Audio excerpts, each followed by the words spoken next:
I'm so excited. I really like to thank you for accepting the invitation. In fact, I'd like to clap hands for you. It's wonderful, wonderful that you have accepted. I feel encouraged. I feel energized because I know that with the counsel and advice and the collective wisdom of this team that is sitting around here, we will reach our journey. What I thought I'm going to do, Prof, I'm going to tell stories. A story. At my age now, I've got the right to tell stories. But it's a story that we're saying 5 years from now. It's the time for me to exit here. What do I look back and I say, what's the time of, what WBS are we looking at? So I'm almost Stephen Covey says, begin with an end in mind. So the story I'm going to be telling is what type of a WBS we will be looking at 5 years from now. So that when you advise us and you make your input, you actually help us to move into the journey. And I think in that way, and then after that, our academic director will tell you what we're doing now, and the MBA director will tell you exactly what the programs that we have now. So I'm moving us into the future. And I say 5 years from now, what is the strategic narrative that we have? Very simple. A strategic narrative that we have is that we will be a global school, but firmly located in Africa. That is very important. And then, even more importantly, make sure that we understand the issues of Africa. We can solve them than anybody else. And the challenges of Africa, we tend to have people from outside the continent coming to research our problems. We know them. The poverty, unemployment, the ills of ignorance and diseases. The pandemic has set us back significantly. So what are we going to do? We want to be the kind of a partner which everybody in the world, if they want to solve a problem of Africa, they must come to us and say, these challenges. So first point there is really globally renowned as one of the leading African institutions for premium postgraduate education, producing, and I'm going to use these 3 words, digitally capable, technologically innovative.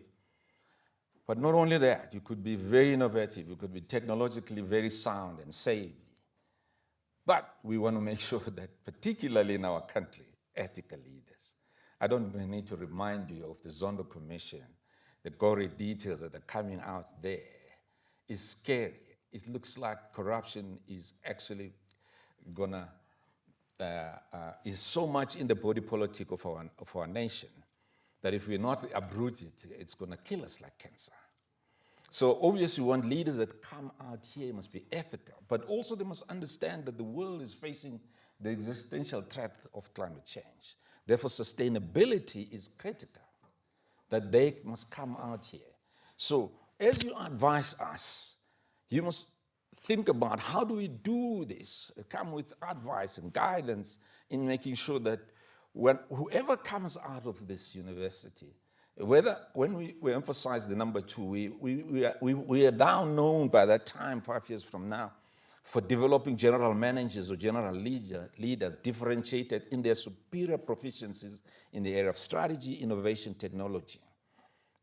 Very important and what do we mean here? Even if somebody is doing a PDM in HR, we must understand how to use digital and technology to transform the HR and the human capital department. If you're doing supply chain, how do you use digital and technology and innovation in order to make sure that your supply chain is the best and is very efficient and is able to deliver?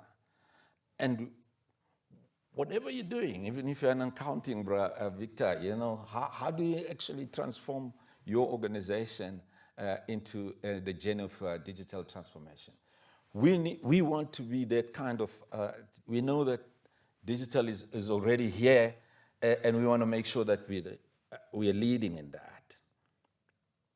Number 3 is we at the time providing a rich curriculum for MBA. MBA is going to be obviously the flagship program. It's a program that we will always make sure that it's actually the program. Currently, we do not have full-time, we've got part-time, but when we do trend analysis and we look at that, there could be at that time a need for full-time. And we don't have executive education right now, but in future, we're starting to hear executives, particularly C-suite leaders, are saying, look, I don't have time to come and sit here for 2 years and write. I need an executive education program. We don't have it now, but we're looking at it going forward. And that's where we need your advice, especially in that area. Because you coming from the industry, you coming from the workplace, the marketplace, you know how fast it is changing. We need your advice. Master's program, we've got a number of specialized ones. We've got PDBAs and PDMs, and then PhD. And the second point that I want to talk about there is executive education. We want to have a cradle-to-grave kind of relationship with our students. When they finish their first degree here and they do their master's program or they do a PhD or whatever, and then as they enter into the workplace, how do we walk the journey with them? And how do we walk the journey with them as they move into the different making choices, career choices, whether do I want to be in a support function or want to be in a line function? Do I want to be in business manager, or do I want to be more an enabler? Those are kind of very decisions. Or do I want to go entrepreneurial? You know, and it's a very important decision. Some of you have traveled. I've traveled those decisions, but and I'm an MBA student, by the way, from here. So, but at that time, MBA, the business school didn't follow me up and help me make those very tough decisions that I had to take in my life. So we want to have that lifelong executive education. And again, this is where we need you most. Our executive education, because you know what are the needs of the young executives that enter your organizations. You know the type of the skills that you need. You also know the type of a profile, both in terms of personality as well as character, in terms of just ability to tackle the type of job. And then you can help us design executive education program. Our dream is that, this exodus of particularly mid-career program of all exodus, I've been in that exodus to Harvard. You go to Harvard, you sit there for 3 months, and then they really help you step change from being a general manager into an enterprise organization. When I was an MD of Sasol Oil, the Sasol sent me there because now they wanted to take me into the enterprise at the group level, and let's stop that exodus. It's exodus to MIT, exodus to Cambridge. Our grandchildren must be able to have a stop here, and we must link with all these partners so that we save them cost my organization a lot of money, just a lot of money, just in traveling, accommodation, and you stay there in those hotels. It's just a lot of money to go to Boston, and we believe that our executive education must reach that level. In fact, my operations director, the Situmo, has got a campus here, which is accommodating students now. I said, you convert that into the place that is apartments, that we can be able to have people coming here from all over the world and doing their executive education. So we need you to support us and make this country the hive of learning for the global South and Africa in particular. We also very ambitious here. We said, look, we don't want to take as many students as possible. We're the largest, you'll hear from the largest business school in terms of the numbers. But we want to take the best students, the best of the best. And in 5 years' time, we should be taking not more than 1,000, and making sure that we get the best of the best. At the same time, our student profile is currently 90% South African and 10% outside South Africa, but predominantly people from our African continent. We want to make sure that at least 30% is international. We want to make sure that internet, just like when you go to most of these universities outside the country.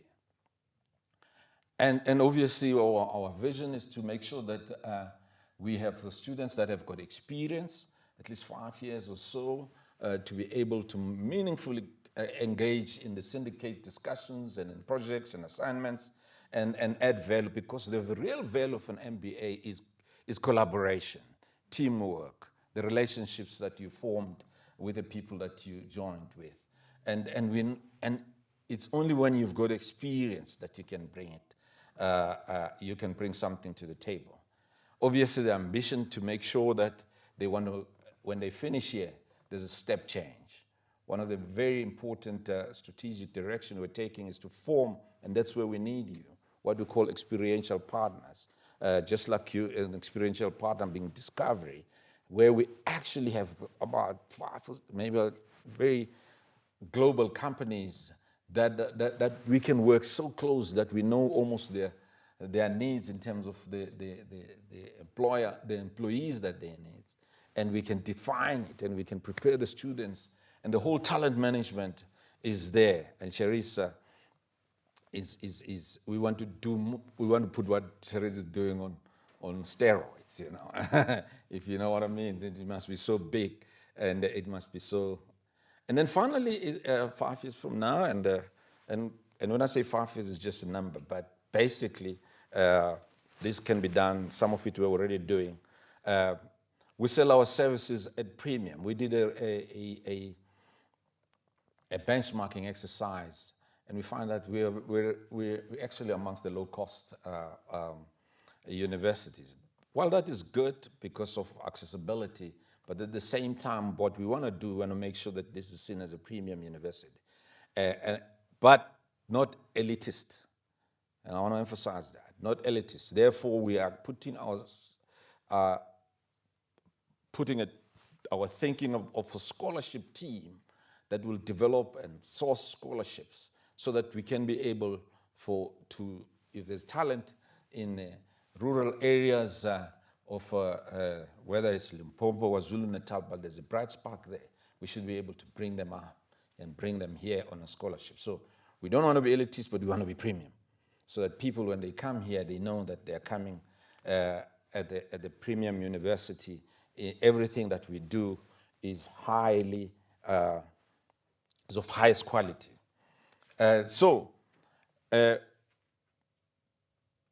The client-student experience is very important. We now want to use the word client because we want to create a customer-centric approach, and Radebe there is working on that whole customer-centric approach at universities. Normally, in academic institution, a student is a student, you know, and is not seen as a person who is actually who's a client. And we want to introduce that, and we are introducing it already.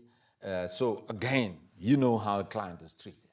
You can help us with wisdom and experience, with tools that you use in terms of customer surveys and satisfaction. You know, in my previous life, we had all this. We even had mystery shoppers coming in and be able to give us real good feedback and in what we need. So we need a lot of feedback. And the reason we invited you is to tell us what we don't want to hear, you know, and to tell us the truth. And as I'm standing here, I always use this example. Right now, I can't see it. This is why it's called blind spot. I can't see here, but Adam can see it. Yeah, if something is coming, it's going to hit me here, Adam must be able to say, hey, move. That's why the cars now, actually, if you change lane now, these new ones, they tell you, they even stop you from doing that. We may have blind spots as academics, and we need wisdom and experience from you. So I really thank you again for taking the time to come here at this launch, and I'm really expecting that you will just help us. All I'm pleading for is help. and help us on this journey. And it's very clear our journey, and we're determined to go to this journey. Nothing will stop us. Every time I speak to the team, whether it's academic team, when I'm speaking to the team here at the university, I just talk about this vision all the time. And I agree with the thinking that maybe Chief Executive Officer should be called Chief Visionary Officer. That's the vision we have. So thank you very much, and I hope you're going to be helping us. Thank you.